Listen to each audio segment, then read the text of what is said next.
Hello दोस्तों, कैसे हैं आप सब। आप सभी को मेरे चैनल बातें किताबों की में मैं आशमा बहुत बहुत स्वागत करती हूँ। दोस्तों, आज एक हम राजनीतिक उपन्यास की चर्चा करेंगे जिसका नाम है महाबूझ और इसकी लेखिका हैं मन्नू भंडारी जी। इस उपन्यास का प्रकाशन 1979 को हुआ था। चर्चित लेखिका मन्नू भंडारी जी का जन्म मध्य प्रदेश के मंदसौर जिले के भानपुरा गांव में 1931 3 अप्रैल को हुआ। इनकी रचनाएं इस प्रकार हैं। मैं हार गई, 3 निगाहों की एक तस्वीर, आंखों देखा झूठ, एक प्लेट सैलाब, यही सच है, त्रिशंकु, ये सब इनकी कहानी संग्रह है। इनके अलावा इन्होंने आपका बंटी, महाबूझ और 1 इंच मुस्कान नामक उपन्यास भी लिखे हैं। बिना दीवारों के घर, महाबूझ नामक नाटक भी इन्होंने लिखा है। इन्हें हिंदी अकादमी, दिल्ली शिखर सम्मान और व्यास सम्मान से भी नवाजा गया है। महाबूझ उपन्यास का ताना बाना सरोहा नामक गांव के इर्द गिर्द बुना गया है। सरोहा गांव जो उत्तर प्रदेश के पश्चिम भाग में स्थित है, जहां पर विधानसभा सीटों के लिए चुनाव होने वाले हैं। उपन्यास का प्रारंभ बीसू यानी बीसेसर की मौत की घटना से होता है। बीसेसर की मौत से पहले गांव में हरिजन बस्ती के कई लोग आगजनी घटना से मारे जाते हैं। ये सोची समझी साजिश थी जिसमें राजनेता दाद साहब के ही मिलने जुलने वाले व्यक्ति जोरावर का हाथ था और इस हत्याकांड में मारे गए व्यक्तियों को न्याय दिलाना बीसू चाहता था। बीसू के पास इस हत्याकांड के प्रमाण थे जिसे वो दिल्ली जाकर सक्षम अधिकारियों को सौंपना चाहता था और इस प्रकार वो हरिजन लोगों को न्याय दिलाना चाहता था। किंतु राजनीतिक षड्यंत्र के कारण बीसू को जहर देकर मार दिया जाता है। बीसू के मृत्यु के पश्चात उसका साथी बिंदा यानी बिंदेश्वरी प्रसाद इस पर प्रतिरोध जारी रखता है, लेकिन वो भी राजनीति का शिकार हो जाता है। बिंदा को अपने ही मित्र यानी बीसू के मौत के अपराध में फंसाकर जेल भेज दिया जाता है। इस तरह सत्ताधारी वर्ग किस प्रकार दलितों के मौत पर ही वोट बटोरते हैं और जातिगत आधार पर किस प्रकार वोट बटोरे जाते हैं और सत्ताधारी वर्ग द्वारा दलितों और वंचितों के साथ किस तरह अन्याय होता है, ये सारी बातें बहुत ही व्यंग्यात्मक तरीके से मन्नू भंडारी जी ने महाबूझ उपन्यास में प्रस्तुत की है।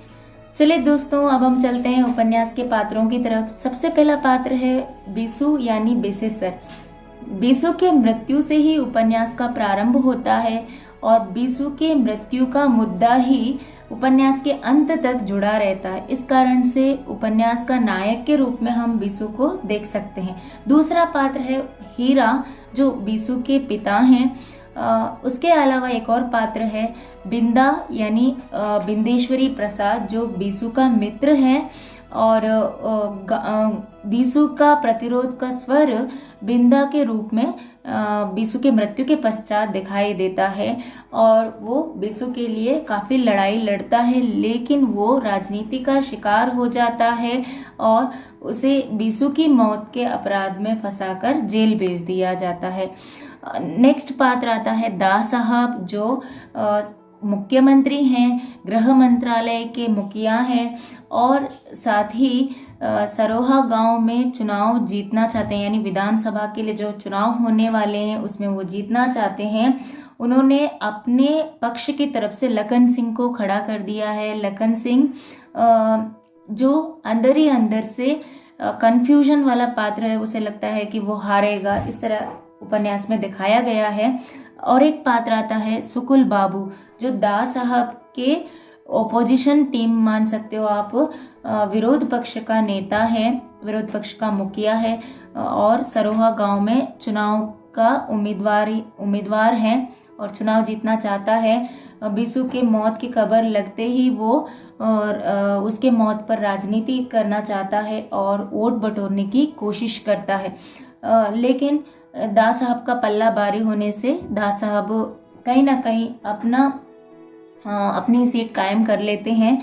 फिर अगला पात्र आता है लोचन भैया, जो सत्ताधारी पक्ष का ही एक मंत्री हुआ करते थे। इसलिए कह रही हूँ क्योंकि दा साहब इनकी ईमानदारी को देखते हुए या फिर इनकी असंतुष्टि को देखते हुए इन्हें अपने पक्ष से निकाल देते हैं। एक और पात्र है सक्सेना। ये ईमानदारी वाला पात्र मान सकते हो आप, क्योंकि इन्हें बिशु की मौत की तहकीकात के लिए भेज दिया जाता है और ये तहकीकात करते करते ईमानदारी पर उतर आते हैं और ईमानदारी से वो बिशु को न्याय दिलाने की कोशिश करते हैं, लेकिन उन दास साहब की वजह से या उनके प्रेशर की वजह से उन्हें हटा दिया जाता है, रिपोर्ट बदल दी जाती है और डीआईजी सिन्हा को रिपोर्ट बनाने के लिए बोल दिया जाता है और वो बिंदा को अपराधी साबित कर देता है। इस प्रकार एक और पात्र आता है इस उपन्यास में, दत्ता बाबू हैं, जो मशाल पत्रिका के संपादक भी थे और ये ऐसी खबरें छापते हैं अपने पत्रिका में जिससे कहीं ना कहीं राजनीति पर भी असर पड़ता है, लोगों पर भी असर पड़ता है। ये सारे पात्र इस उपन्यास के खास पात्र कहकर आप मान सकते हैं। तो दोस्तों, आज की इस वीडियो में इतना ही। इस उपन्यास में जो मुझे फील हुआ या इसे पढ़कर जो मुझे अनुभव हुआ उसको मैंने आपके सामने साझा करने का प्रयास किया है। हो सकता है मेरी जो बातें आपको सही ना लगे, लेकिन फिर भी इस उपन्यास को पढ़िए आप एक बार और इस वीडियो को अंत तक देखिए। और मुझे सुनने के लिए बहुत बहुत धन्यवाद। और अगली वीडियो के साथ फिर से मैं हाजिर हो जाऊंगी। तब तक के लिए लाइक कीजिए, शेयर कीजिए मेरे वीडियो को, सब्सक्राइब कीजिए, बेल आइकन को भी दबाइए और धन्यवाद।